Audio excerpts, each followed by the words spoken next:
శ్రీశైలంలో వైభవంగా మకర సంక్రాంతి బ్రహ్మోత్సవాలు మూడవ రోజు కైలాస వాహనంపై దర్శనమిచ్చిన ఆది దంపతులు.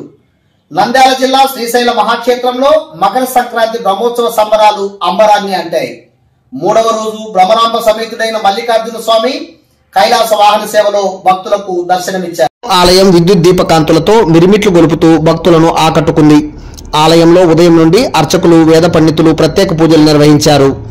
బ్రహ్మరాంబ సమేత మల్లికార్జున స్వామి వారి ఉత్సవమూర్తులను అక్కా మహాదేవి అలంకార మండపంలో కైలాస వాహనంలో ఆవహింపజేసి అర్చక స్వాములు వాహన పూజలు నిర్వహించి ప్రత్యేక హారతులిచ్చారు. అనంతరం స్వామి అమ్మవార్ల ఉత్సవమూర్తులను విద్యుత్ దీపకాంతుల నడుమ కన్నుల పండుగగా ఆలయ ప్రదక్షిణలు గావించారు. ప్రధాన ఆలయ రాజగోపురం గుండా కైలాస వాహన సేవలో స్వామి అమ్మవార్లను ఊరేగింపుగా బాజా భజంత్రీల నడుమ బ్యాండ్ వాయిద్యాలతో అంగరంగ వైభవంగా గ్రామోత్సవంలో విహరించారు.